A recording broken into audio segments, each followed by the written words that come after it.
T-minus 3, 2, 1,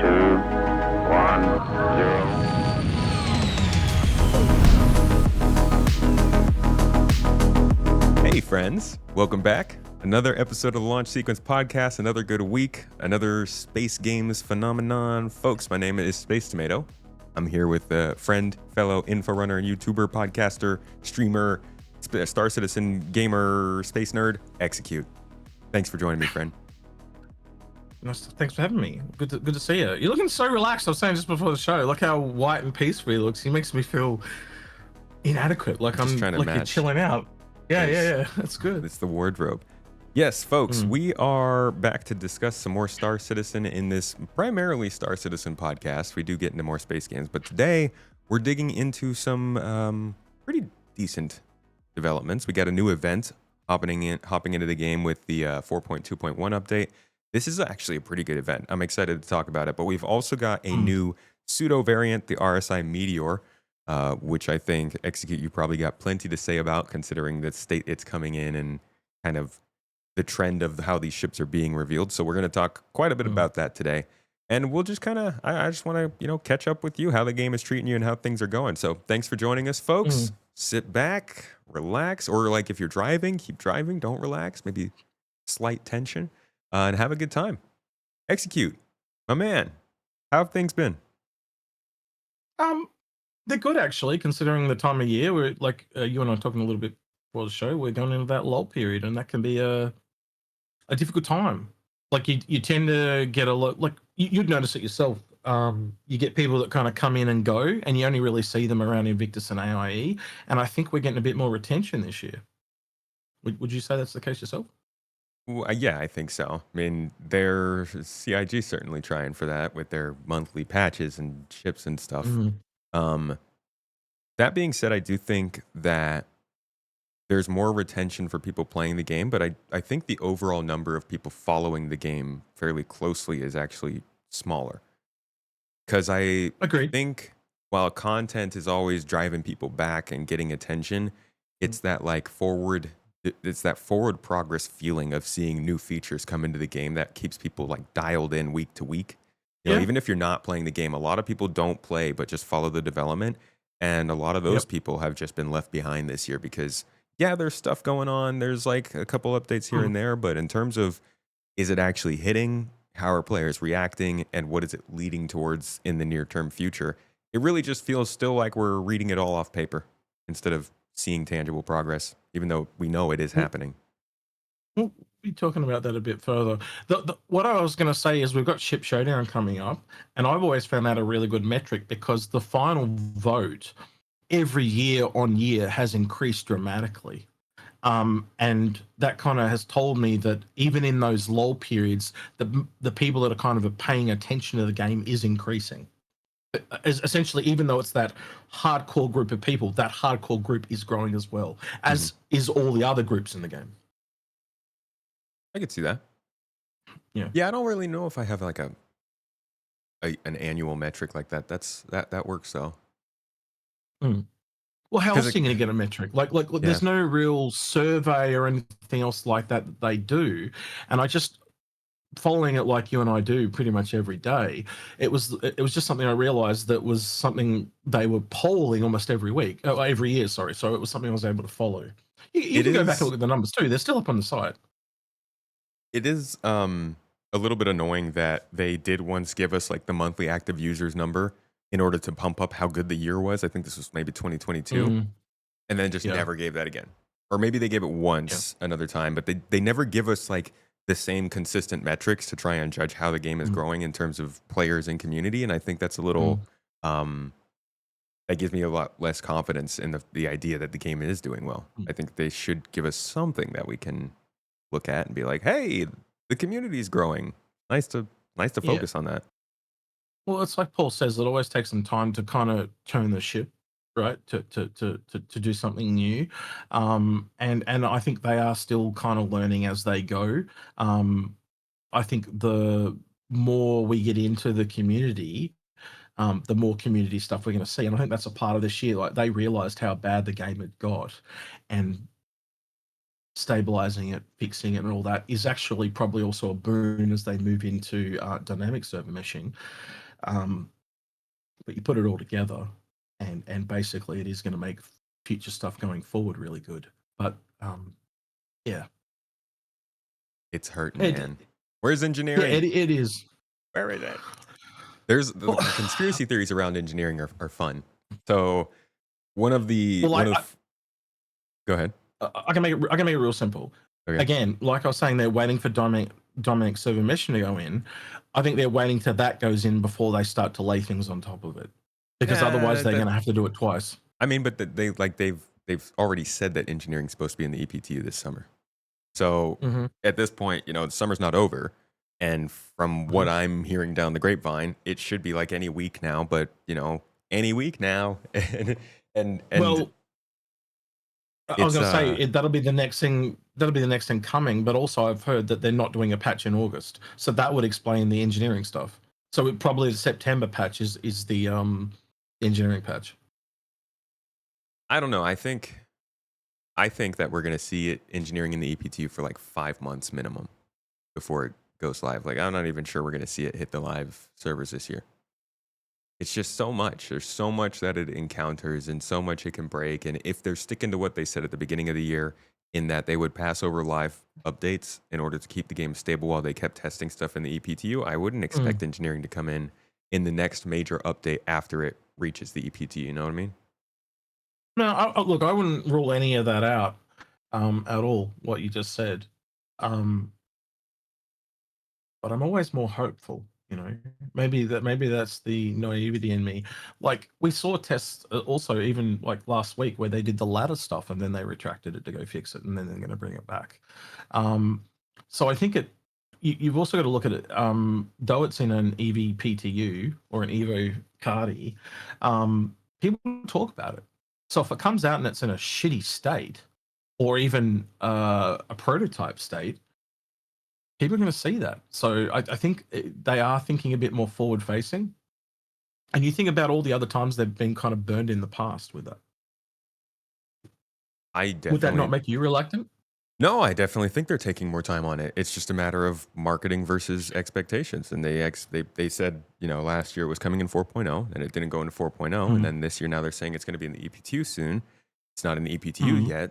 I fully respect and understand that it's going to take time and you need to take your time to make sure it's good. I'm all here for that. It's just that you need to make sure you're giving the right message so that people are actually getting what they're expecting. And I think that's one of the biggest problems CIG's always had. No, I agree with you on that.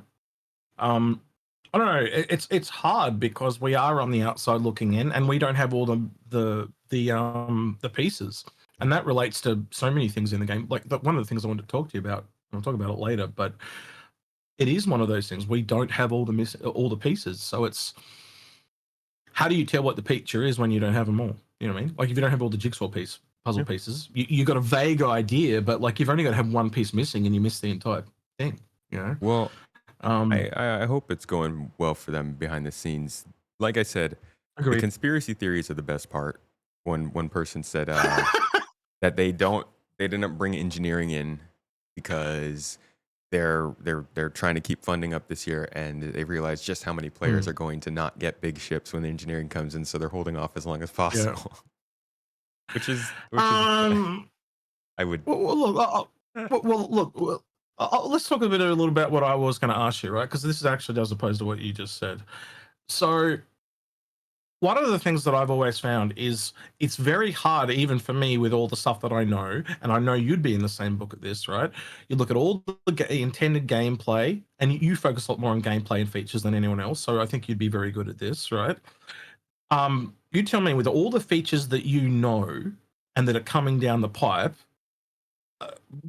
you don't have to go into full detail, but even at the different ship sizes, right? And give me a rough overview of each, right? So small, medium, large, capital. The amount of features that are coming in, like how complex do you think they're going to be, and how good do you think they're going to be? And taking what you have played on things like the Polaris last year where that dropped, can you see a lot more where the game is going? Because I still have big gaps in things that I can't see. Um, You know what I'm trying to say? It's hard to predict, right? You get what I'm trying to say? like Like trying to tie it all together, I think right? it's Like what they're trying to, the vision they're trying to make. I think it's better now than it was before their 1.0 Mm. panel last year, but Yep. I still think that I think what the problem is that the 1.0 panel lays it out to us pretty well on paper, but what they're Mm-hmm. actually putting into the game and developing is telling people a different story. It's kind of like if SpaceX in 2009, 2010 Mm-hmm. was like, our mission is to land on Mars. And Yeah. this is what it's gonna look like. We're gonna have this on Mars. This is how the rocket's gonna work. This is how it's gonna get there. Here's what the pilots are gonna look like. All this kind of stuff. But then they step back Mm. and they're like, okay, now let's work on this water filter for this solid state Yeah. Okay. thruster engine. And people are like, well, why the heck are you doing that? Your mission is to go to Mars. Like this, it's not a Yeah. great So, metaphor comparison, but like there's so, stuff that's well, gonna happen. so tell me. So this is what I'm hearing, and tell me if I'm wrong. So it's like they said they want to do a certain thing, but the steps that you thought they were going to go through to do it is completely not what they're doing. Not completely. I But like look not at in line. Hathor. Look at the Hathor facility. It Mm-hmm. feels like that. Why would you do that right now? This is so. It's a bottleneck. It's focused on combat. It is. Mm-hmm. It's not really pushing any sort of gameplay forward so much as just like a good looting area where we can, run Mm-hmm. some cards, get some key cards and stuff. It doesn't feel Mm-hmm. like it's really delivering the experience that they've talked about. But if you look at it as a part of the overall game they're developing, 3 years Mm-hmm. down the line, it might start making sense. If we Yeah. have 12 different versions of that across Stanton, and suddenly in 3 years they have missions going to these different places and trade routes between them and all this stuff, and like maybe by then it makes sense. But as of right now, the way they're developing the game, especially because we're not getting features, it does feel like Mm-hmm. there are a ton of gaps, and I think there are. Like I don't think they've explained everything Mm-hmm. that well. There's still a lot of questions as to how much of it's going to be player facing, how much of it is going to be simulated by the background, how much like are I going to be doing a lot of the refueling for NPCs or for players? Am I going to be hosting my Yeah. merchantmen and seeing NPCs come on board and buy stuff, or is it mostly player related? Like there's a lot of those small questions that still aren't answered. A little bit the same too. Like the gameplay does feel like it's a little bit the same in different locations, but then they add like a little, almost like the Hathor versus the Stormbreaker with the Valakar. Like it essentially went from FPS combat in one area to FPS combat in another, but also you've got this big worm. Like it was more of the same. Yeah, and then Um, you get different factions, you get different status mm, effects, radiation. Maybe you're in a cave this time. Maybe mm, you have you find a data pad there that takes you to another mission. They could mm, throw so many things into these places to make them make sense. yeah. I think some of it is though, as like you've said, they've kind of not adding new content. So what do they do with the mission team? They just sit there and do nothing for 12 months. Well, I mean, So I think that's who is busy, the mission team. It's the I think sandbox they've teams been, that aren't. yeah. Well, yeah, again, I'd like to know internally who's doing stuff and who's not, because again, if certain things are paused, that means other people are not moving forward. So I think the mission team's just gone, all right, well, let's just make a bunch of stuff because we don't have any new content to add this year. So we'll just pump out some missions for people to play. Yeah. That's really what seems like Mm, the playbook. Take what we already have. Yeah, all the stuff mm, we've seen in terms of specific locations have come from Arena Commander. mm. So Still didn't answer my question though. I kind of want to know. Can you see how the ships are going, like how the gameplay is going to work around ships when you take all the features they've ever talked about? Like you're not. I'm asking you to take your entire knowledge base. Can you see the visions of how they want these ships to work at different sizes? yeah, do I think It's they hard can to do make though, it? isn't it? I don't know. Yeah, That's that's the dude, that's tough so part. Yeah, much. can There's they so make? much Yeah, psychologically yeah. that they need to figure out to get players to want to be on ships together. And psychology actually comes into a lot of ships. Like we still talk about what's an example? The Hammerhead a lot. The Hammerhead, like because there's really only 3 stations in that thing because most people are in turrets and it's a glorified security guard ship. So how bored are you going to get sitting there waiting? You're not going to always be in combat. You might be defending an Orion while it's mining. You're just going to be sitting there waiting for ages. Need So some sim pods, some board what are you doing? games. What are you doing in your downtime? Trying to play some cards, Um, dude. Gwent. mm, Citizen Gwent. I don't know. Come up with some games we could play in the so yeah, meantime. Engineering, yeah. inventory management, sim pod, annoying my friends, setting things Mm, on fire. so Yeah, yeah, I don't know. I think there's a lot that they need to do there as well. and there's a lot of gameplay that's been hinted at, but there's so look at agriculture and science alone. That is such a huge part of the game. Like it falls into crafting. We're obviously going to have cooking, which also falls into shops, and then we've got heaps of different shop ships as well. There's just so many ships that we haven't even scratched the surface on. Yeah. Um, it's Yeah, I kind would of say scary how much more we those haven't seen. those ships like the Kraken Privateer and the Merchantman, those are the ones that I'm like, I can't really picture it, so I wait to see what they do with that. But how about the Meteor? That's our newest one to the game, coming in as a size 5 weapons ballistic cannon sporting medium fighter, as they call it. Mm, Now, I have been tutored on the way they've described this because originally they described it as a heavy strike fighter. Now they're describing it as a mhm. medium strike fighter, and maybe medium and heavy are ambiguous in that regard. But at this point, they're calling it a medium fighter with an interceptor archetype that has the Yeah. weapons of a large, the agility of a medium, and the shields of a small. You've gotten to try it in games so far, I think you said. What do you think of it so far? I'll just add one little thing there. It's also got the price of a heavy. You How know, much is it? um, 240. Oh, Yeah, that's and then still. you start to think of other ships around there, like the other heavy fighters, the Corsair, the MSR, the Connie. Hard pill to swallow. I mean, I don't even consider And those heavy. Those are straight well, up multi-crew ships. let me put it another way, right? The glass cannon of the heavy fighters is the Hurricane, and that is almost $50 cheaper. The Hurricane doesn't So have an it's just interior. no, it does not. But it's also two people. The Scorpius is roughly the same price, and it is two people, and it's a heavy fighter. Yes, it doesn't have any internals either, but I'd also say it's probably better in a dogfighter. You also got To, to, again, why do you want an interior in a fighter? A solo fighter, why does it need an interior? well, I don't think it It, really. To me, it doesn't. I mean, it kind of says fighter. I look at this and I'm like, that's a mm, bounty hunting ship, man. That's a long distance yep, bounty hunting ship yep, where you're not taking bodies back. It sucks that there's no cargo, exactly. but I fully understand the idea of having a combat heavy single person ship with a bed. I think that's a really Mm, good idea. That's why the Guardian, I think a lot of people like it. I mhm, think that's why a lot of people didn't want to get the Guardian MX. And CIG mhm, probably is like, hey, this ship's got a bed. This could fit as a nice long range ship, but yeah. it is a little weird to call it a fighter just because it feels so bulky. But I guess that doesn't matter. I wouldn't have taken the ship where they did. I would have, like, if they put two size fives on, I would have made them distortions. And I would have, if you think about it, how the Manus kind of pulls people out and kind of locks them down. This essentially slows them down. So you could have had size 5 distortions on it that essentially just disable the shit out of their ship. And then the Mantis and this would have worked really good tandem in tandem. But I mean, and originally when they in the files, this was listed as a Mantis EMP or an EMP Mantis. This is what it was listed at originally in the files. I could I could see that, but also if they by doing what they did with not having this be an E-War ship, they've also still Mm, left other roles there for other ships, like a Vanguard Sentinel to sit in that spot instead.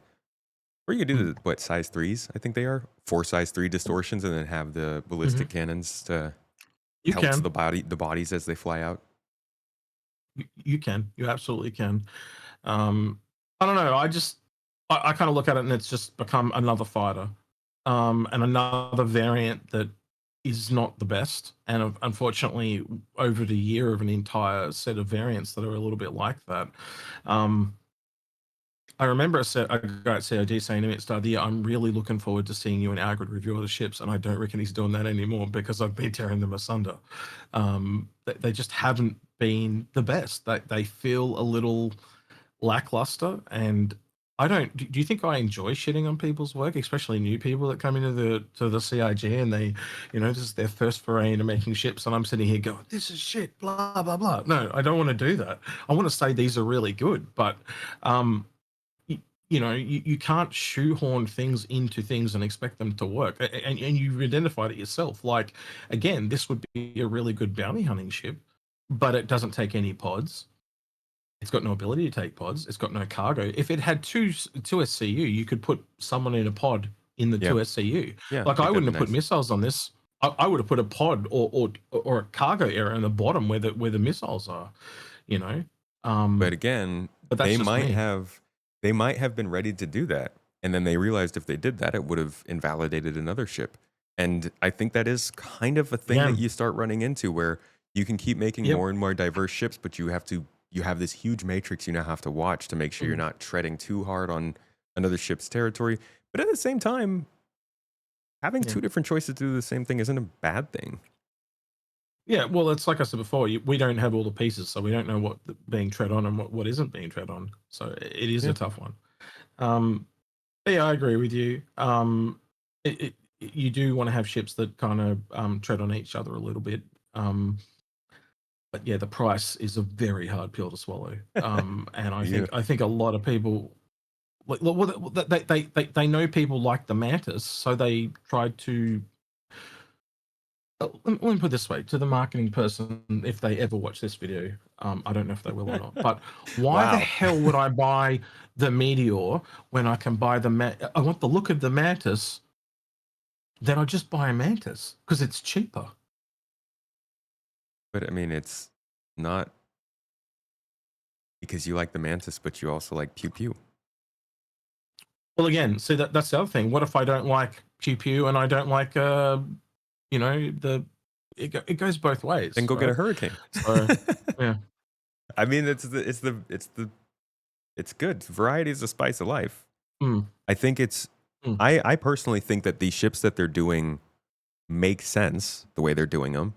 It can work mm, for the game. It can work for the company. It can work for the players. But mhm. as with all things, it's not a perfect execution. I think Yeah. the main Yeah. thing that I find a little bit annoying is that they're like with the Meteor on the Q&A, they say specifically this is a different ship built on the same chassis. Therefore, it is Yep. not a variant, but it looks the same. That means you're not Yep. getting the same paints or any of that Yep. kind of stuff. But when you look back at something like a Freelancer Max compared to a Freelancer, different body. I don't know Yep. if they actually share the same paints. That's something I haven't They do. confirmed yet. They do? Yeah. So They do. Yep. different body, right? It looks different physically. They Mm, extended the cargo bay. They basically treated it the same way as the Asgard, but mhm. the Asgard itself is separated in a different way. And I think that kind of thing, those kinds of little things that are happening, not so great. Mm. They can definitely. Well, here's the crazy thing, right? This is the first ship like that where the skins don't work on the other, as far as I'm aware, because the Asgard skins work on the Valkyrie, the Prowler skins work on the Prowler utility. Do They they? don't with the Mantis. I thought that Yeah, was. they do, but the Mantis and the Meteor do not. Oh. I didn't know that. I thought that the other ones were in the It's same it, same boat. It's really no. I might have one of those wrong, but I can tell you right now, the Prowler skins work on each other 100%. I know that for a fact, and I'm pretty sure I'm right on the Asgard stuff because I remember testing it. But I could be, maybe one of the variants of like a lot of the sabers work on each other. I'd have to go back and do a full sort of test again to be 100% accurate. But I'm telling you, a lot of the ones I remember testing, they worked on both. But I got in today. The very first thing I did was pull out the Mantis and saw if any of the skins worked, and they didn't. And I was like, shit. Yeah, it's in the Q&A. So, yeah.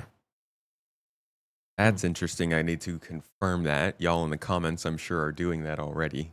But yeah, that. So I thought that they were doing that with these ships in general. If they were allowing the skins to work together, and now they are not, I think that's actually worse.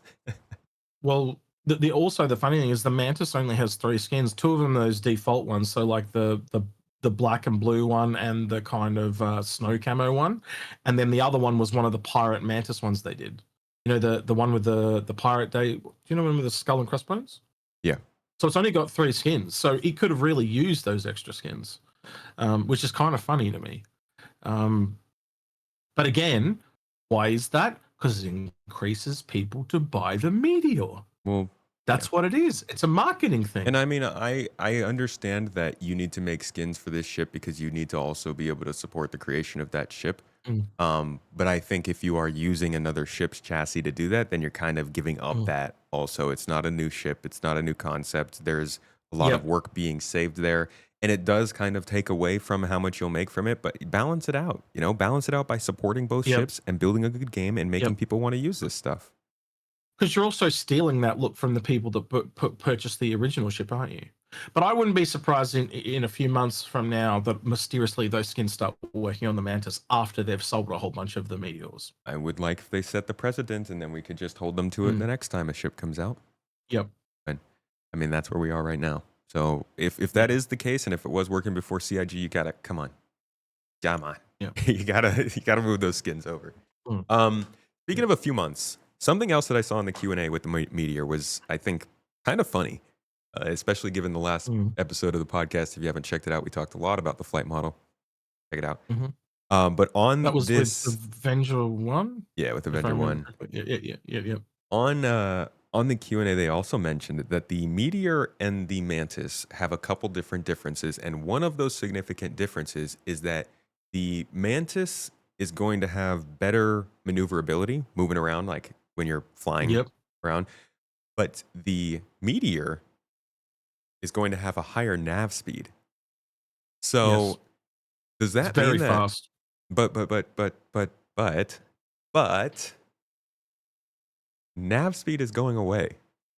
So does that mean that when the new flight model kicks in, it loses that benefit over the Mantis? And now it's just kind of, okay, we give up maneuverability and they're not going to make quantum boosted higher speed for it than the Mantis, are they?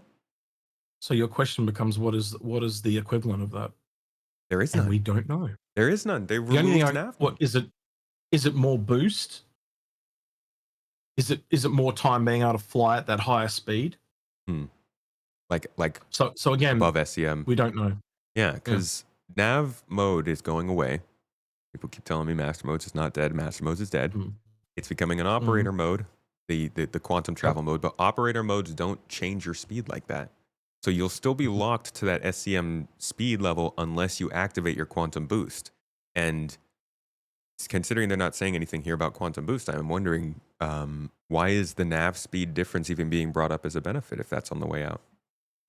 Well, if you take that out of consideration and look at it from a design perspective, you've got a ship that's only got 2 guns and does a lockdown that is going to be in a highly defensive state versus a ship that's hyper aggressive and not in a defensive state. So therefore, the one that is in the defensive state needs to be a lot more maneuverable. Yeah. Oh, I mean, there's, I Yeah. have no reason for the Mantis to not have its benefit. I'm just wondering, is the Meteor going to lose its without having something to make up for it? I think it's got all the extra guns to make up for it. Well, then they shouldn't have mentioned the nav mode. But again, look at it. It's got 2 size 5s and 4 size 3s. It's even if you just take the size 3s, it's got double what the Mantis has, and then essentially you're losing the snare and the dampener to gain 2 size 5s. And yes, you do have limited ammo, and essentially equates to about 120 shots because it fires twice every time it fires. But if you hit them, boy, it hits like a truck. I killed another Mantis in about it would have been less than 6 shots from those big guns. I'm excited to fight with it. That's for sure. Yeah. I love big guns, and I cannot lie. I don't really do much combat, but it's nice to land a cannon shot on a ship and watch it blow up. Can I ask for a favor? I might even ask her to come on the show. I want to get Honey to review it because she likes the pew pew. And I think it would be really good if you got Honey to do a review. You and Honey to do a review. I reckon that would be a treat. I struggle to get her to play the game until like the actual basics work. Like she We'll needs just to say, be able to use the inventory first before yeah. she's going to put time into Well, it. you can put the character in the ship. She's only got to learn to fly the ship and then shoot. But I know she likes to shoot things, Yeah, so love this to blow might be a things good one up. for her to review. Oh yeah, But you watch her play GTA, man. Ruthless. 5 stars. She's 5-star the whole way. Yeah, dude. The cops left the area. They just didn't even come. They weren't coming after her anymore. Yeah, I mean the guns make sense as a benefit. I just find the Mm, mention of nav mode funny because it's like what it's gone. It's mm. gone. It's on the way out. We don't know when, but it's got to be sometime in the next several months. Yeah, well, it's like I said earlier. There's too many moving pieces, and it's hard to keep track. And again, you can tell they're moving things themselves. Like they're still doing R&D on all of this stuff, and Yeah, now what you call it? Operator modes came in. Sorry, and out they go again. yeah. Um, Uh, Master modes, my bad. Master modes come in and master mode goes out. Because it wasn't working. Um, we've seen it with so many different things. iCache. Because I think of all the different names now. They've got some very weird names over the years. just But put how many star things have before you? something, dude, and you're good. Yeah. But how many things have you and I seen come in and go at this point? It would be at least in the double digits at this point, if not It's triple. really it's the space station cargo decks that still get me. Those still every time I Mm, go inside one of those, I'm like, man, these are funny. mm. Um, how do you feel about the way they've been releasing ships lately? They've definitely slowed down on concepts, but that doesn't necessarily mean that they're like knocking out the backlog super quick. Do you feel like the way that they're doing these releases is still good for the game, or kind of problems you have with it? So in 2 weeks, roughly from now, we'll be in August. And August last year, from then, will be the credence of that they released one ship a month every month for 12 months. In that time, if I'm being really realistic, and you don't have to agree with me on this, right? This is my opinion, and I say that to anyone listening as well as He yourself, says that, Space. but he threatened me before the Um, show. He said I have to agree. um, I've only had really one ship I've been interested in the last 12 months, and that I found generally exciting, right? And if you drop off all the side grade variants, and basically then you're left with like the Idris, the Polaris. Okay, maybe I can count two: the Idris, the Polaris, the Starlancer, and the Golem. Right? The Starlancer has a myriad of issues. If you love it, that's great. But Love the I didn't tack, like it. man. I had a yeah. And again, I think once the build comes in, I think I'm going to reserve my final judgment to the build because Ben and John did say it was built for the build. So hopefully the weird issues are explained when that one comes along because who needs double beds and who needs a corridor right round your hangar, make the whole thing a hangar in the tack. Weird gun placements, weird medical bay placements, things like that. But I digress. The Polaris was relatively good. I can't really speak too badly about the Polaris. The Idris, we'd all seen previews of that for almost the last decade, so it kind of just didn't land for me because not that it wasn't exciting, but just I'd seen so much over the years, it just had lost its fanfare, if you get what I mean. Hmm. So for me, surprisingly, the most interesting ship of the last 12 months has been the Golem. That thing landed. I did not expect it. I did not see it coming. And it was so cheap. $60 is just that's the best value I've seen in this game in a really long time. And you put it up against something like the Meteor that we've just got today for $240. It's kind of you get 4 golems for one Meteor. Like when you look like that, you can't justify the prices of some of these things. And they're both single use ships. Like it just This is how, why how I can you don't have buy such things with real money, man. yeah. I don't think you can justify any of the prices of these ships. Mm. Like anything No, over no, no, $100 you're real. it's like No, you it's can't a just. lot. You know what I mean, though. Like it's and again, value will change on people's I perception. I get it based on on Yeah, comparing ships like that. I just yeah, when it yeah. comes down to it, there are two things. First, I think that these ships should be judged on their in-game prices, and second, I think Mm, CIG needs to make sure they all have in-game prices because they've been doing yeah. this whole you have to earn them through Wicklow thing. And those I think are two really Mm. important parts of this game because if we judge everything by real world dollars, we'll never get away from thinking about real world dollars instead of like the actual game's value. So what I'm trying to get at long-windedly is, okay, so we did get a ship every month for 12 months, Hmm. but most of those ships were just fluff. We really didn't get any more ships than normal, right? That's what I'm trying to get to. Okay. We really got the same amount of ships, but then we got a whole bunch of, and I'm sorry for the people that had to do those onboarding tasks, and that I'm shitting on your work, but they were fluff pieces, and um, I don't know exactly what they added to the game. If you love them, that's excellent. I'm glad that you love them personally, Love the whoever tech. is listening to this. But but I just had, you got to remember, I've been here doing this since the beginning, and I'm not the only one. But I'm telling you, like the people I talk to in the background, there is a lot of people that they just don't hit. They just haven't landed the same.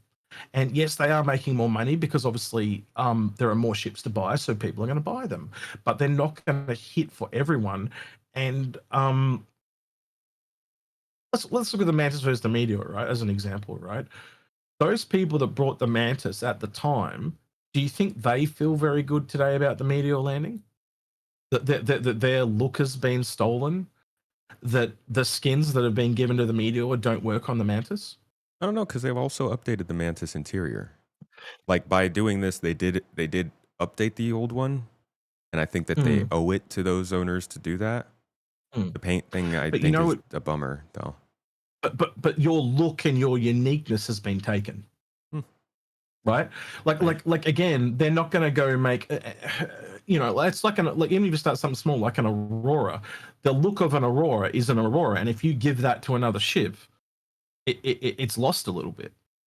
You know what I mean? And that's what I'm trying to get at. Like, and we talk about perception a lot, but like it is a perception thing. Like look at the bad taste that the Asgard like a lot of people love the Asgard, right? But you never hear a lot of people talking about the people that were Valkyrie owners. Like I know people that if you ever want to get, I love you, expat, but expat does go on about this a little bit. But if you want to hear about how bad it is, go talk to expat. She'll lay it out for you very clearly. She'll tell you how it's exactly what she wanted. Um, in the Asgard, but they should have, it should have been an upgraded Valkyrie. It's everything that people wanted, and then they went and made it cheaper, so they couldn't get it. Like, if I they made it $25 more expensive, the reason they didn't is they know everyone would have upgraded from the Valkyrie to the Asgard. That's why they never did it. well, yeah, I get that. That part, I think that's a little shady. But the idea that Yeah. making a new model decreases the value of the old one, I don't necessarily agree with that. Because if you took a ship that was heavily customizable, or Hmm. let's say you took a ship that wasn't heavily customizable and everybody was using it as a cargo hauler, and then you were like, okay, we're going to change the way utility mounts work. Now people can throw weapons on this ship. Mm, That doesn't really take away from the ship just because like a new class of people is starting mm. to use it for something else. It's a little different. So like if it's something like the Freelancer where there were variants from the outset, right? But then all of a sudden they've taken a ship and now they've made it have variants where before it was almost sold like you walking in, you thought it was just, it's a one-off.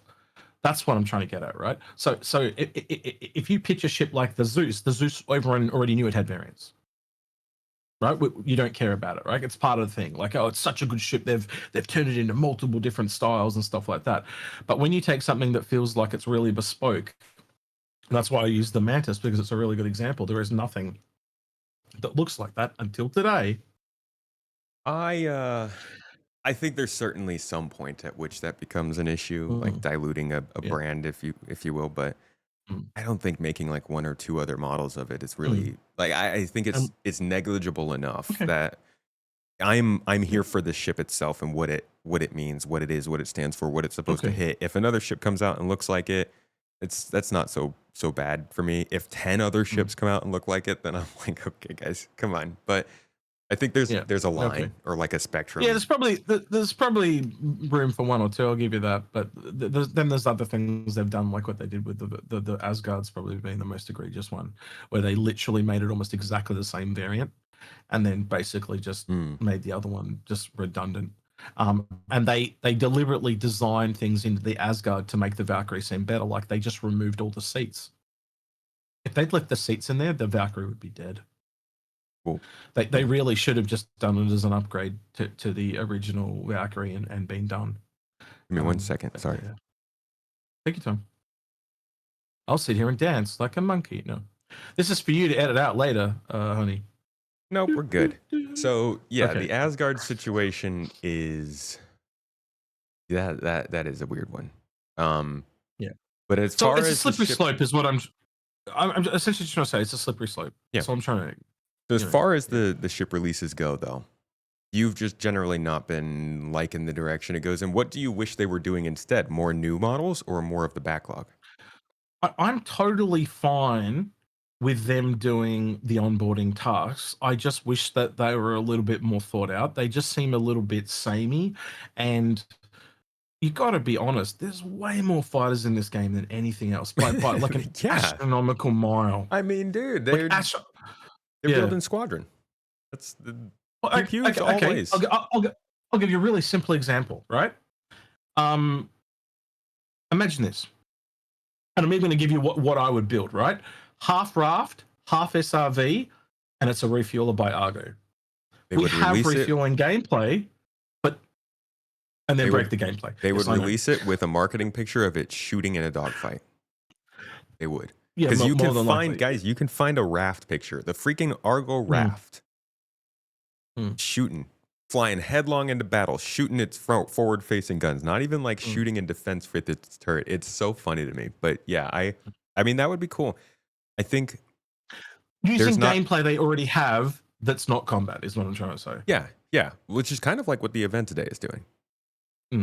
And if they did that more with ships, I think that'd be good. Like you said with the Golem, that was a solid addition. Yep. It just I guarantee you that won't be the last, by the way. I reckon we'll be seeing another variant of that Golem.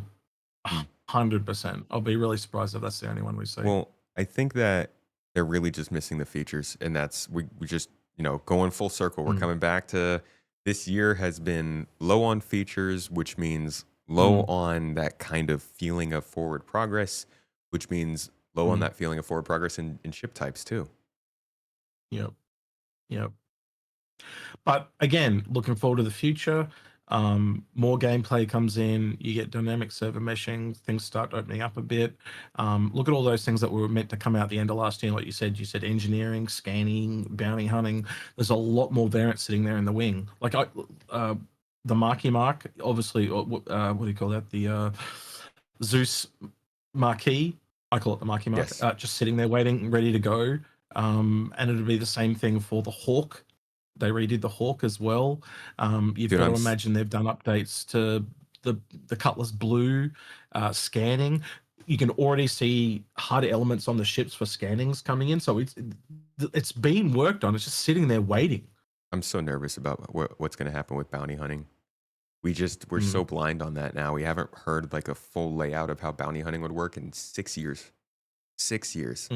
6 years. I've found out about, played through, and dropped games in that time, and I don't know what's happening with bounty hunting. Well, look again. One other thing we confirmed from Ben and John when we went down with them for lunch, essentially, was that if it hasn't been updated, no matter how long it is, it basically hasn't changed. That was one of the things one of the very first questions we asked. We shall see. So I'll hold him to that.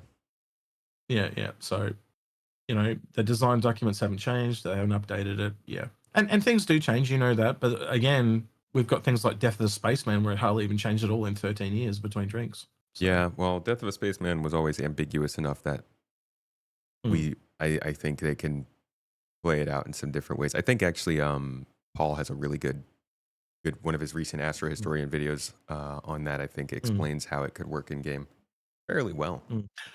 Have you done, I know this is off the cuff and sounds like a tangent, but have you done your video for Ship Showdown yet? No. You're probably not going to do one? I mean, the one you got to send it, because we were asked to send ones into Jared. Did you get asked to send one into Jared? I assumed you did. Well, you need to check your email, sir. You mean like a? It's got to be in by the end of the month. They sent us an email and asked us to do videos for Ship Showdown. Who's as in like people? As in all the content creators. Oh. So check your email. It came from Earth. Go check. I think you'll have one. But this year we're pushing the Gladiator. Me, Paul, Algrid, and a bunch of others. So we're gonna, because it's the last kind of. There are other ships, right? So there's like the X-85 and there's a few others, but it's like proper ship, like that's got a jump drive type of thing. And I gotta say, tell me the last time you saw someone flying an X-85 or an 85X. I gotta It's been a long say, time. this I don't know how this would go down to say, but I don't Mm. I don't really like that they're doing it like that. That they're like getting the content creators to, I mean, I know they want content creators to make noise about it, but I feel like that should be a blanket kind of thing. It just emphasizes more of the content creators are changing the game and driving it forward like that. I think that there's space for that, but it's, I don't know. We always just use it as an opportunity to send a message, because like what we pushed with the MPUV, and then we tried to push the MTC. They got that removed from the competition. They said they were going to give us a free skin. It's been 3 years since they promised the free skin, and they have not delivered that. So the PTV's on the card for next year. I guess it works. Yeah, but essentially we've just been going through doing ships that needed skins. Like last year we did that as well, and I'll continue to do that to make sure every ship in the game has got a skin, so everyone can fly their ship and enjoy it. Sorry, I was muted. Let's talk about Yep. 4.2.1.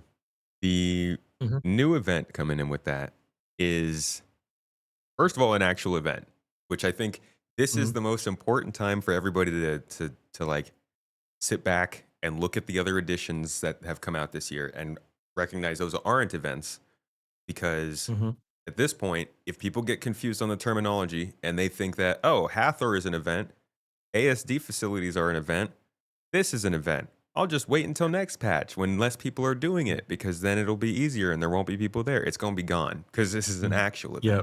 So I think that's an Yeah. important point to make, because this is like you're earning stuff specifically for your account permanently when the game comes out, and like people should know that's limited time. But what do you think of I it think so it's far? I, I really like it, but I think it's something that they missed a real opportunity on. I would have actually kept this in the game permanently and expanded it. Um, you think about this from a new player perspective. You buy a new ship, so let's say you pick up like an Intrepid or something like that, and then you get in game and you find that there are 4 hauling missions that you can do to essentially earn yourself a skin for each of the factions in the game. That gives you progress, something to work towards that you can do on your own, and earn things for your ship straight away. How much can you earn for your ship right now in the game? There's almost nothing. Yeah, I don't really So know. so it gives you drive to go out and do those missions and earn a skin for that ship. And then, by the way, if you decide to buy the ship above that, so say we upgrade to a C1, now I can go out and do those missions again and earn the skin for that. See what I'm saying? Like, they should have kept this in, and they should Well, have expanded it. Right now it only gives 9 skins, or 9 times 4, but you get my point, right? It's only for 9 ships in the game, but I would have expanded it to all, and then I would have also expanded it from Stanton to Pyro, so you get all the headhunters and you get where I'm going, right? yeah. Progression. What if you can just earn the skins in other ways when this event's not on? Like working for R Corp, you rank up through the Yeah, ranks and you can still get the skins that way. I think that is 100% what will happen eventually. I Yeah. would like that, because then it kind of gives them the incentive to make other events where you can earn them too. Get a little variety in there. Mhm. Yep. Do you think Yep. that this does enough to satiate the like push for quote unquote PvE focused events in the game that people have been asking for throughout this year, or is it just wetting some beaks? It always comes down to personal things, right? So, for example, if you own a Cutlass Black, what is the motivation to go out and do the event? Because there's no skin for your ship. You know Fun. what I mean? Yeah, eventually you can use the skins in game when you earn one in game or whatever. But yeah, I would really like to see there be at least one skin in game for every ship that can be earned to give some form of progression. They will get to that point, I'm sure. Um, but yeah, this would have been a really good opportunity because it works on the 4 planets. I think this works really well. Um, and then expand that. I know I'm probably beating a dead horse here, but yeah, it just would have been Well, really nice to have that progression for new people, especially.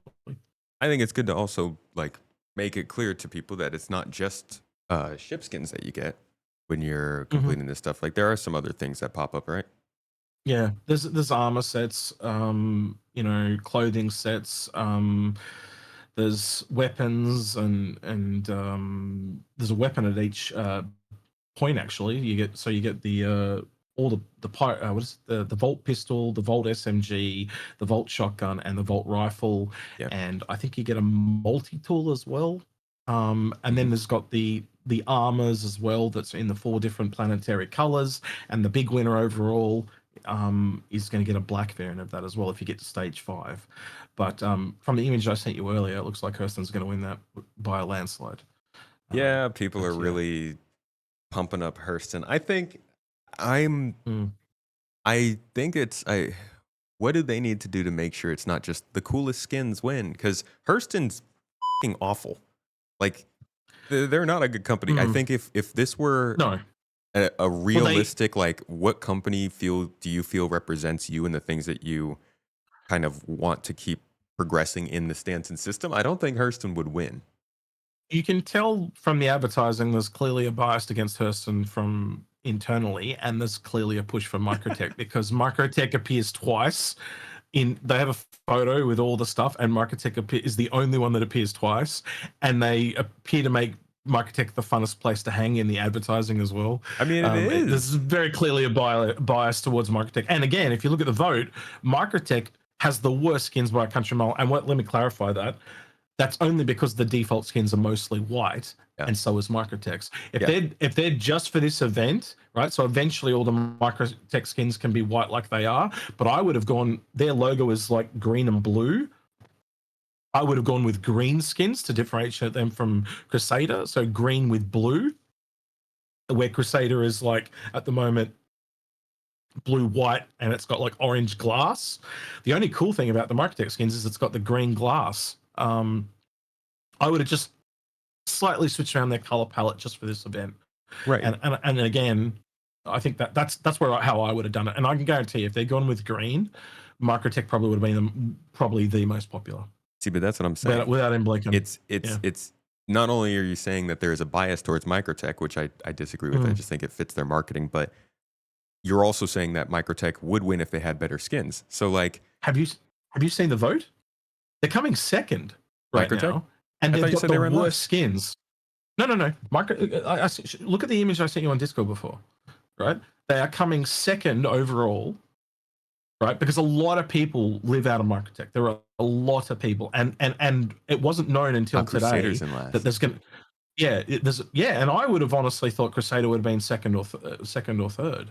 Hmm. But yeah, they're at the back, so it's just really interesting. And I will fully agree. It's only the first day, but and that will ebb and flow as more people move around and do all the different locations. That it'll probably become very equal. Um, but yeah, obviously the people want the Hearthstone skins the most, Yeah. and you got to look at And it from a per person thing. and maybe it really is. Yeah, maybe it is more based on where people are calling Mm. home. I will give you guys Mm. give me 1 second, actually. I think I can get this image to pop up here on the pod real quick so anybody who's watching, you guys can just see this. You can This look at it is, for yourself as well. It's so it actually is in game at the journal. It's called Second Life Initiative or something like that, and that comes up in there. so you So can yeah. see Hurston Dynamics is getting a ton of progress. This is, again, only like 12 to 15 hours in, but you can already see the SCU is massive in Hurston compared Yeah. to Crusader in last place there. ArcCorp, Yeah. I see you in third place. Honestly, I think that they Yeah. did a great job advertising it and they're building the brands of these companies really well. I hope that it Mm. continues to like affect the gameplay and sort of Yep. the NPCs you run into. Like that's what I'm looking for. Besides the Mm. gameplay and all that kind of stuff, when I think of a space IP, any space IP, Mm. any sci-fi IP that I've ever played, Deus Ex, Mass Effect, System Shock, Mm. BioShock, Halo, whatever it might be, it was always like, I want to live in this. You know, I want to I want the companies to feel Mm, like I am legitimately affecting them, or that they are making a mm, difference on my ideas and my choices. And I feel like this is definitely heading in that direction. And just the way they've described what they want to do with this, the mm, fact that this is going to make for permanent discounts to whoever is winning, or yeah. you get to change up the jump point name. These are kind of small things, but they show some kind of a passion and a mission to make it all tangible. And I love that. I'd actually like someone to, maybe we should do a video on that. Like, what would be the best overall that would benefit most of the community for that 5% discount? Because you have to sit there and break down every single shop, every single item, what it's used for, and stuff like that. But then you've also got location. Because, like, for example, and I'm not using this to shit on Microtech, but essentially Crusader and Microtech are probably the worst two for this, because they're further away from the. Actually, Microtech is the worst because it's the furthest from the Microtech's jump so point, far. Yeah. and it's so far from everywhere else. But then again, you take something like Hurston, it's more centrally located. But then you take ArcCorp, it's closer to the jump point. You see, so there's pros and cons to everything, and it's really hard to actually sit there and judge which would be the best to hit the most amount of people. I actually can't make that call. I'd be interested to know. Maybe we should do a poll. I might do that on stream tomorrow. There's gonna be, See man. what see what comes up. This is definitely one of the first opportunities to really poll the community and like get some real lore feedback and understand Change the game. how it's landing. Yeah, I this is an important moment for the game, I think, outside of the gameplay. Mm. And I'm glad that they're leaning into it. Yeah, and how long is it permanent for? That's the other thing. Until dynamic economy comes in, like whenever that comes in, I think it'll change again. Yeah. It'll only be for, I don't know, let's say 12 months maybe, but still, that's a nice little perk to We'll have. see. We'll see, Nick. Well, Um I'm throwing a number out. I'm just throwing a number out there. So I apologize. it is I shouldn't. it is going to be, I think that Hurston makes the most sense actually, because it's most central in the system. It still has a ship Hmm. shop, it's got the weapon shops and all that stuff. Like, it probably will benefit the most people if Hurston were to get the all the rewards and stuff. But that's too bad, because Hurston is terrible and awful, and we support R Corp because they're only kind of terrible and awful. But I do think that like Microtech is the fun place, right? They import all the drugs, they've got all the partying, they like to Well, exercise. It's just this sort of that could be thing. seen as bad too. Drugs are bad. So yeah, Crusader Batman would never started out say as that. good guys, and they're now making weapons. ArcCorp have essentially consumed their entire planet with a city. I don't know. I Oh don't yeah, think. dude. I think there's yin and yang in everything. You know. Um, I think there'll be some really indentured servant people that are on Hurston that are actually pretty nice. Like, their bosses are probably assholes, but the people that live there are probably really friendly. They live with plastic bags Yeah, on their head, dude. but it If doesn't they're mean not they're not friendly, they friendly. get killed.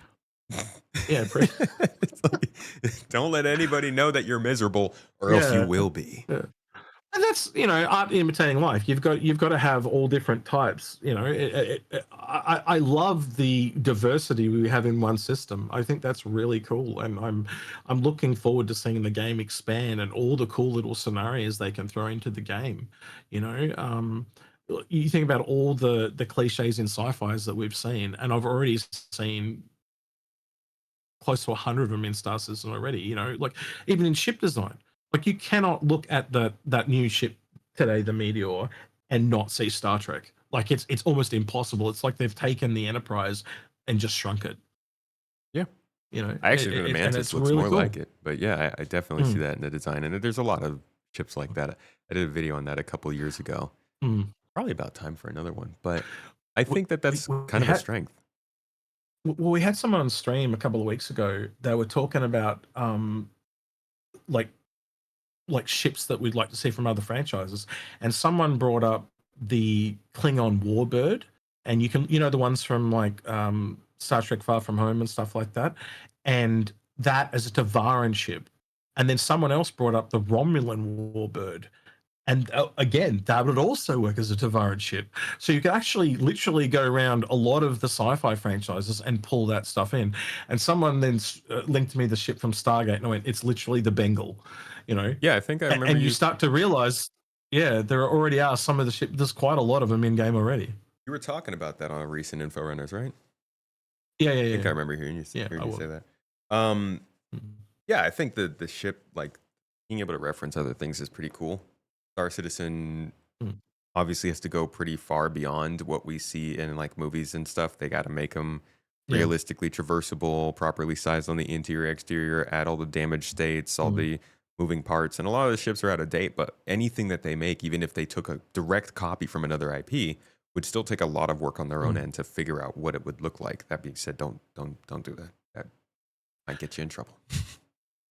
Again, going back to where we're kind of near the beginning, that we don't have all the jigsaw piece puzzles. We just don't know where this is going to go yet. There's too many. You bring in any part that's missing, like they hinted at armor coming a couple of months back, right? You bring armor into the game, how much does that change ships? We'll You see. know, Who knows? you look at Saber versus the F7. They're kind of similar right now, but then you bring in armor. The Saber has to go more towards shields, and then the F7 goes more towards armor. You look at the Meteor all of a sudden versus the Scorpius, and the Scorpius is going to have more armor. So it changes all these things. And you said it yourself, nav mode disappears. What happens to the ships then that all of a sudden don't have that speed advantage anymore? Too many pieces to hold in your head to tell you what the final game's going to be. That was why I asked you that question before.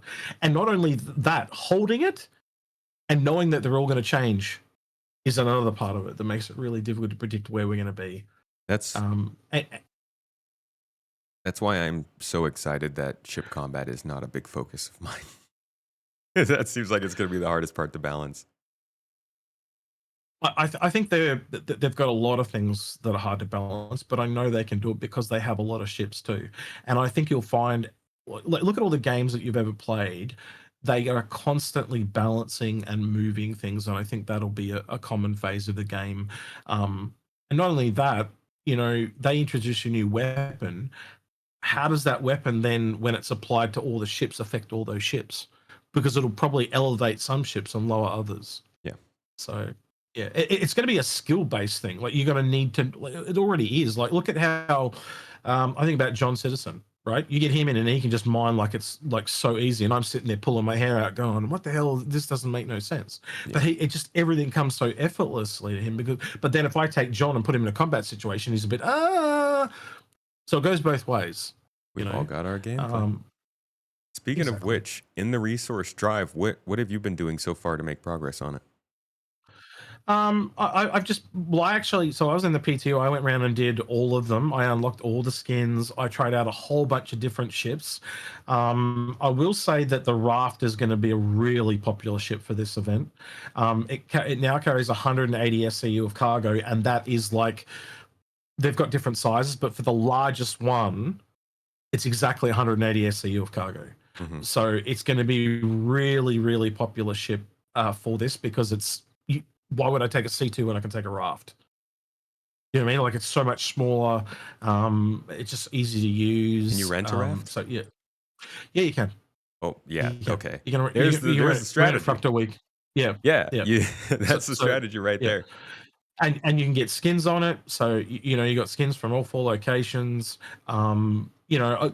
You and I both like the C1. The C1's really good, but as soon as you go to those larger ones, you do mediums, but you can't do larges in a C1. Mm-hmm. I was taking out a C2, but it's just too clumsy for one person, to take out. But a Raft, I can go out on my own, or I can take a second person. So this event really focuses on the Raft. I highly. I'll tell you something funny, right? And I was going to talk about this on stream tomorrow, but I was on stream last night with Pissball Pete, and he was essentially saying, I said, what would it take for us to get you to go try the Raft? Because he was like dead against the Raft, right?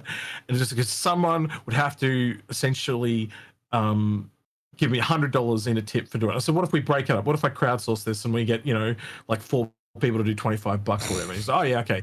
And literally we're up to like $75, and I log in and I was about to do the last $25 or whatever, and someone just donates a whole $100, and he's just like whole face drops. And then I did a couple of missions with him, and then I had to go. And I got to wake up this morning to a message: "You wanker! I'm gonna fly this shitty ship for 24 hours. You pin me in there, and then you head off to bed." He doesn't like it. No, he's not a fan, but it is. It's a very good ship. Again, this is the day before the patch drop, but I'm hoping now he's going into this event and he starts using it and he's actually got to fill up the ship with stuff. He'll start to realize why I was recommending it. Um, I'm not the biggest Argo fan, but again, one of the things I do, and I have to do that to do this job properly, is to try every ship, even the ships I hate. I take out on a regular basis to see how they've improved, any changes they've, and you'll be surprised how often they change and update things. Just little things you'll find, and I find bugs and stuff that no one will see. Like I remember sending when the Prowler utility came out, the way the doors opened, they had a thing where the wing was actually cutting through the outside of the ship, but you would never see that if you were like me, because I had to open the door. Usually, open the door and you just walk straight in, right? I opened the door and then I went back out, went right around the ship, and that's where I found the mistake. Even CIG missed it. Took a photo, sent it to them. They're fixing it. Cool. You know, That's how the feedback works. Love it. that's it. But I'm really excited for this event. It feels good, man. I love cargo hauling. I love industrial stuff, but I'm not driven by AUEC. I'm looking just for something more tangible, more present in the game to feel like I'm progressing through. And I think this will really help me feel like I'm actually doing something, just flying boxes back and forth rather than just making a couple 100,000 UEC every once in a while. And that is more of that is what this game needs. Reasons to work together, reasons to pick a team, reasons to have some pride in something in the game. As it's healthy. But also, you don't just have to do cargo. You can do FPS, you can do combat, you can do mining, like you can even do piracy. Yeah. You know, the only thing it's not hitting right now is salvage. If they'd included salvage, that's why I think it should have. They should just do the salvage one and make it a permanent fixture, and even then you could start to rotate the skins a little bit if you wanted to, because it gives everyone something to work towards, some form of progression, and it's what the game has really been lacking. I think it's really digging into the dream a lot of people have. It's almost there. Yeah. On that kind of like feeling of I get to do what I want, dress how I want, and live amongst other people doing what they want, how they want. It's just that this is still a CIG run and dictated event rather than another sandbox situation. Not even a sandbox activity. I'm talking like original Jumptown kind of situation where the dynamic economy is kicking something off and suddenly people are like, okay, we need to get minerals and materials to that planet. That's there, right? And I feel like this event is like right here. We're missing a lot of the features, but it's solid content. Like we were saying earlier, it's starts to show you the vision of what the gameplay could be, right? And I think having progression, but also like you start to take that idea and roll out the whole thing about rep, and you can start to see how it would work in other professions and other gameplays, and it's giving you things that you can start to tie together and connect dots, which has been really hard to do up until this point. You know, and I know at Inforunners we're always trying to connect dots, but it doesn't always work either. Yeah. Sometimes you see things that aren't there, but the more time goes on, the more tangible gameplay comes in. You can start to connect those dots, and we do know CIG does like to reuse things to do as many things as possible, especially with their tools. So that's why it's worthwhile connecting dots. I think the dots right now are the missing features, and yes, looking at like CitizenCon last year, it's a lot easier to connect the dots than it is to look at how the game is being put together this year. But as far as content goes, I think that they are progressing and getting better and better throughout the year. Like, would you say that this is being handled better than Supply or Die? Yes. And it's basically the same thing, right? Very much so. Yeah. I think they're learning too. They're applying they're learning what works for the. Yeah, exactly. That's good. I appreciate that. They're applying what they learned. They're improving. They're alliterating and making, you know. Well, again, even if you watch the video back, they learned don't put. What was it? Don't put little the data pads. Data pads around for people to read because gamers don't read. You know, dude, don't make it so you got to line up. Saying that, man. To get items. I said that in a video recently. I started out a video saying that we're not good at reading, gamers aren't good at reading or something, and somebody got so pissed, man. It's a joke that gamers don't read. Don't worry about it. If they can't take a joke, that's on them. Okay, look, gamers don't read. We clearly read, man. Like, how did you get to this podcast and not be able to read? Honestly, like, I was speaking for myself, man. I'm like going over stuff with the stream in chat, and I will say something, and they're like, "Dude, it's on the screen." I'm like, "Oh yeah, I just had to read." Yeah. Oh so, no, it's funny. YouTube comments are fun. How about the performance of the game in general? This has obviously been one of the biggest topics of the year. The year of playability for a lot of people has just been supposed to be the year of stability. But they've been focusing on several different things. Ships have been dropping, content's been releasing, and there have been some like bug fixes and playability or not performance improvements here and there. How do you think the game is playing right now, though? Have you noticed any big improvements over the last week or two? I think over the whole thing, even in the testing, even the avocado patches have been more stable. Like the game as a whole is improving. It is. It's undeniable. Like, just look at the last 6 months. Yes, there's a long way to go, right? Like we have so constant issues. Enough? Like, I'm getting really good frames, right? And I've heard people saying like they're on older hardware and getting 60 frames. No, I mean, are they fixing it fast enough for you? You can't just throw unlimited amount of people. They're going to be skilled people that you throw at it. So yes, they could always be doing it faster, but they are doing it. They're also still working on multiple things. I'm never as happy with the pace of things as I would like to be, but I've always not surprising inform myself so I understand why it's not as fast as it should be. like look at it this way, Space. If you and I sat here way back at the beginning when we started this journey, do you think would be ever taken up the mantle? I wouldn't have. If I'd known I was sitting here almost 15 years later, a third of my life, no. No, I would have done almost anything else, I think, at this point. Yeah. But I'd honestly ask the same question to Chris. I'd love to say, hey, do you wish it had gone quicker? And I bet you'd say, yeah, I wish it had, but good things take time. And this, you got to admit, this game is bigger and bolder, and probably sometimes it's to its own detriment, but you're not going to get this game any other way. There's no way a traditional publisher would have touched this with a 10-foot barge pole. Yeah. I mean, most gamers don't touch it with a 10-foot pole right now. So, yeah, publishers would take some more work.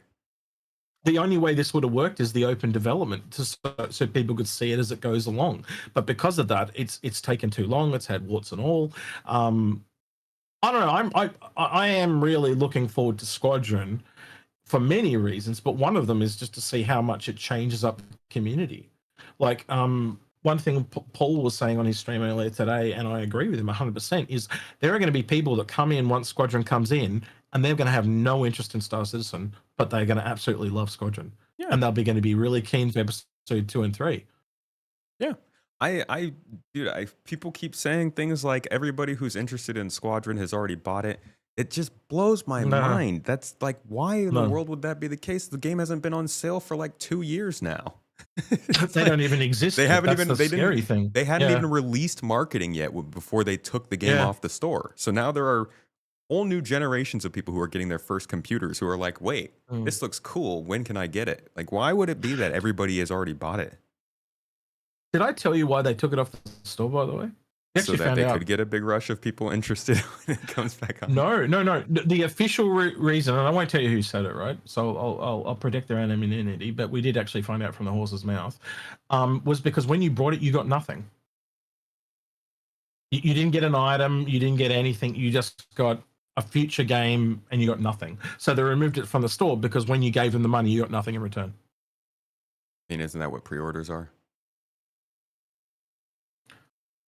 I don't know, but that's the response we get. But like, isn't it nice when you buy something, you get something? I mean, like right now, if you buy a ship, you can go in and fly the ship. It's not the best, it probably doesn't have all its gameplay, but at least you can fly it around. Yeah, and I mean, you don't really allow for pre-orders until there is a release date because it doesn't look good. So I get that in terms of like optics. Yeah. But yeah, I mean, you're not, like right. At some point you're going to buy it and not get anything. Yeah, well, it's probably going to come back and be more expensive. I'll give you that. But that was the reason we were given, is that the main reason it was removed because you got nothing. I hope You know, I hope they do the right thing and make it $60 when it comes back, not like 80 or whatever I, their Nintendo I I reckon Microsoft's they doing. may, but I also reckon it'll come back with different variants, like the Super Extra Online Deluxe Edition. Buy this one and get a Um, finished copy of Star Citizen. Like I $2 want I million. want a Space Tomato edition that comes with like a big red and blue striped skin for my C1. Just tomato ketchup across, like you hit a gigantic tomato and it's just ketchup going down Like a the side of splatter the ship. decal that I can apply to every single ship. Yeah, like Yeah. a tomato splatter decal. Yes, I Perfect. would do that. Perfect. But in all seriousness, they probably are going to do some kind of deluxe edition upgrade or something like that. That'd be a Oh, really hell yeah, dude. There's going to be yeah. get this edition and get the art book. Get this edition and get a ship model. Get this edition and get a meet Mark Hamill. Get Yeah. this edition and get the Yeah. ability to buy a more expensive ship. There'll be all kinds. Well, yeah. Well, again, think about all the copies of Squadron they've already sold. That just allows them to upsell like crazy. So it'll definitely be a thing. I hope they just So, yeah. do right by people and give us a basic buy the game for $60 and get to play it kind of deal. But we'll see. Well, knowing who is handling the launch of Squadron 42, I would say that there's a really good chance that will happen. There is a very good person on the launch of Squadron 42's marketing, and they have done right by us. One step removed. Well, I'm hoping The that it Mrs. is. I'm hoping it's a good release. It's that game needs to be good, but I'm glad to hear that like Star Citizen's working out for you. I know that they've got some things to take care of, but I think the main thing that's going to hold this event back is going to be the game's performance. If the game performs well and people don't lose boxes in mass when they try to turn them in and like lose their progress and all that kind of stuff, I think people are really going to enjoy this. But we'll just have to That's see. the biggest issue right now is actually those cargo lifts. Yeah, I know great elevators on there's planets, man.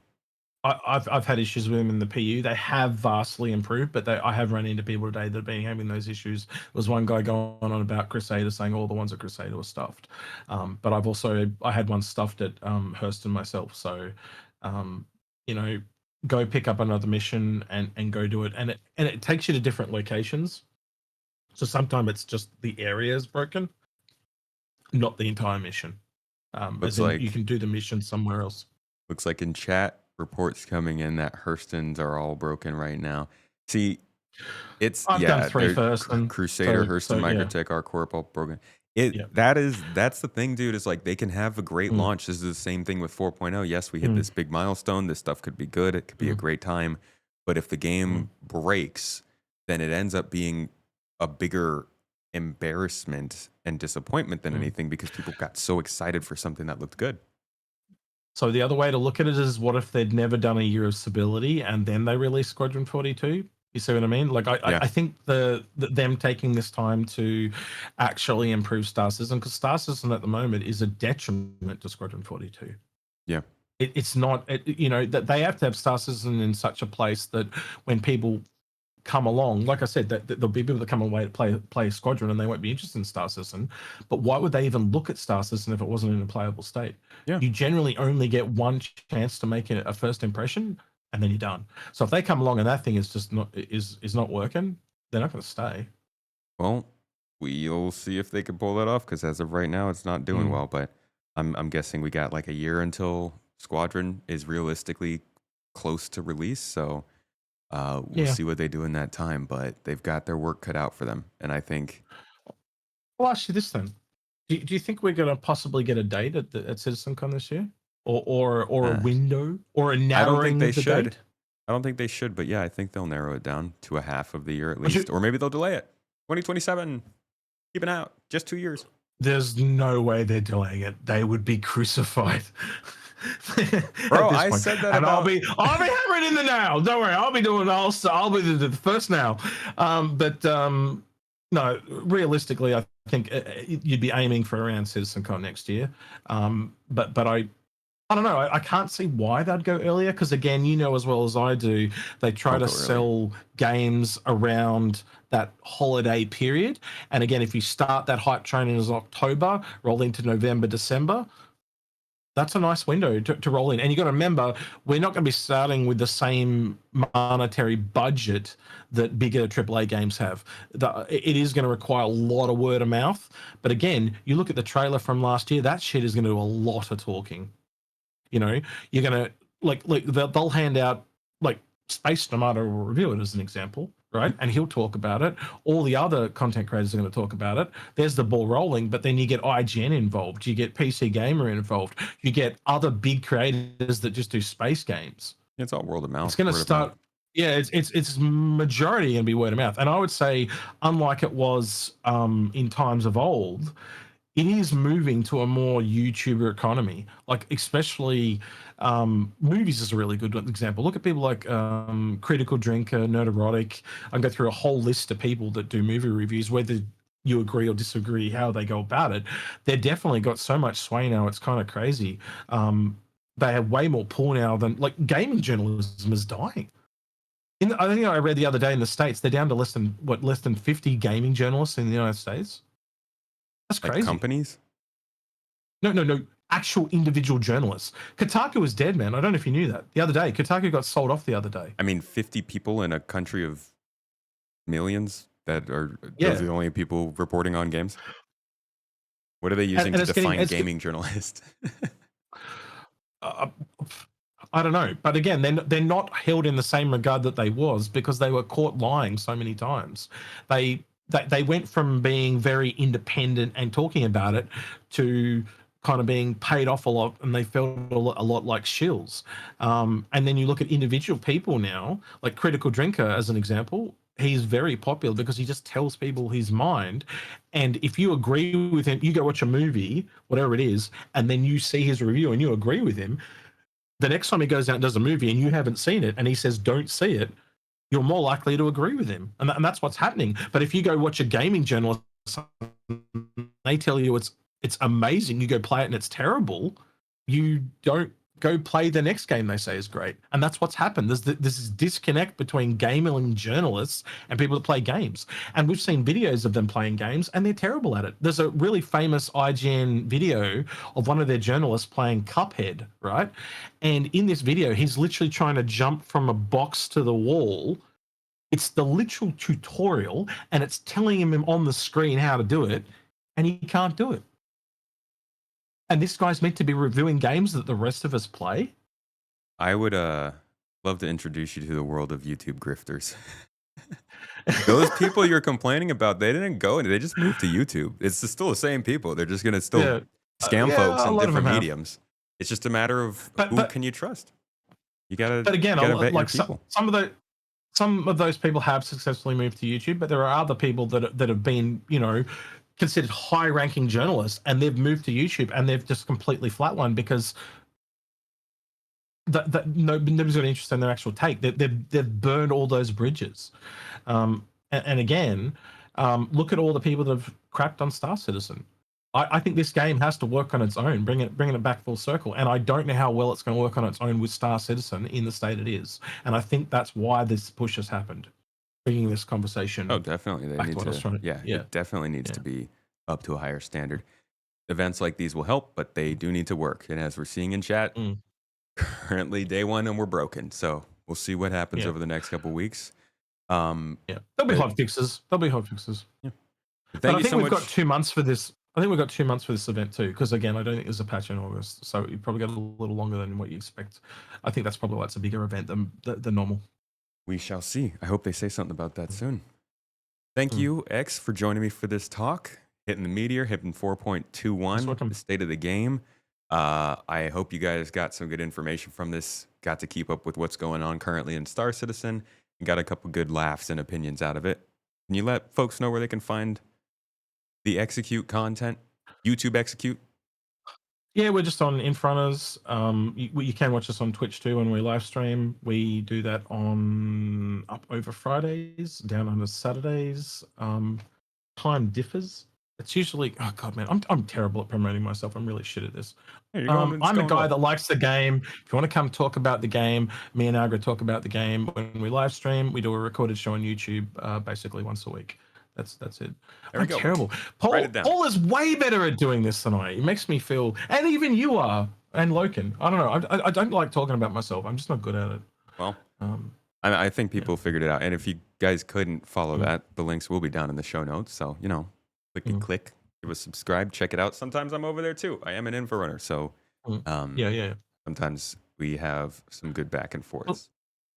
Yeah, well, he comes to me and says, "Hey, I want to do a show on this," and then we go do a show on it. So yeah. Thank you This is how it everybody works. for watching or listening, whether you're driving in a car or at work or doing something that you probably should be doing something else. We appreciate that you spent your time with us and got to listen in a little bit. As you know, we do this every week, so make sure to subscribe and possibly leave a rating if you like the podcast. It helps. It actually helps the show. And yeah, I hope you guys get to enjoy your own time in game. I hope that the Star Citizen gods look down on you so that you actually get to, like, the features are working out and stuff. Thank you, everybody, for listening. Let us know in the comments below who you're going for in the event, and Yeah. let us know what you think of it so far. Yeah. We'd love to hear what teams you're going for. Thank you, everybody. See you in the next one.